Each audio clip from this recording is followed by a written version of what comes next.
بسم اللہ الرحمن الرحیم۔ حدیث نمبر 50 الحمدللہ 50ویں حدیث آپ کے سامنے پیش کر رہا ہوں۔ وضو کے بعد کیا پڑھا جائے؟ وضو کے بعد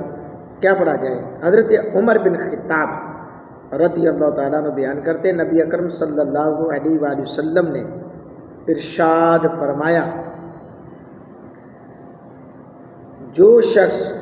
اچھی طرح وضو کرے اور اچھی طرح وضو کر کے پھر یہ پڑھے، اشہد ان لا الہ الا اللہ وحدہ لا شریک لہ واشہد ان محمدا عبدہ ورسولہ، جو شخص یہ پڑھتا ہے اللہ کے محبوب علیہ الصلاۃ والسلام کے غلاموں اور مجھے اچھی طرح پاکیزگی حاصل کرنے کے بعد حضرت عمر فاروق رضی اللہ تعالیٰ عنہ فرماتے ہیں کہ جو شخص یہ سارا کچھ پڑھے، اشہد ان لا الہ الا اللہ وحدہ لا شریک لہ واشہد ان محمدا عبدہ ورسولہ، تو اس شخص کے لیے جنت کے 8 دروازے کھول دیے جاتے ہیں، وہ جس میں سے